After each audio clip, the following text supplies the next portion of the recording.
Դուք որպես աջակից այստեղ եք, կասեք երկու բառով ինչ եք կարծում գործի մասին։ Ես գործի մասին խոսելու բան չունեմ, որովհետև մասնագետներն են խոսում դրա մասին։ Ես կասեմ, որ Գագիկ Ծառուկյանը իմ ավագ ընկերն է,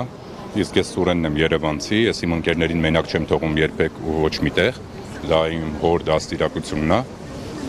ու իմ նման տղեկ շատ ու շատ կան, իմ նման դաստիարակված մարդիկ մեր երկրում շատ կան, ու անպայման չի, որ պարոն Ծառուկյանը ինչ-որ բան արած լինի, ինչ-որ մեկի համար, որ այդ մեկն էլ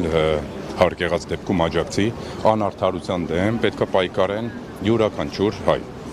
Այսքան մի բան ես կարամ ասել։ Նշեցիք, որ ձեր մեծ ընկերն է, խոսում է շատ իր բարեգործությունների մասին, ավելի լավ երևի թե դուք կպատմեք ինչ էր պատմում, ինչ է ասել։ Նայեք, նույն բարեգործությունների մասին ես չի որ պետք է խոսամ, համացանցը լիքն է այն նյութերով, որ իրականում արվել է այդ բարեգործությունները։ Ես վերջի շրջանում աջակցում էի ու ամեն ձևով տարածում էի Քրիստոսի արձանի կառուցման, հատիսի գագաթին կառուցման շինարարական ընթացքին, որովհետև յուրաքանչյուր հայ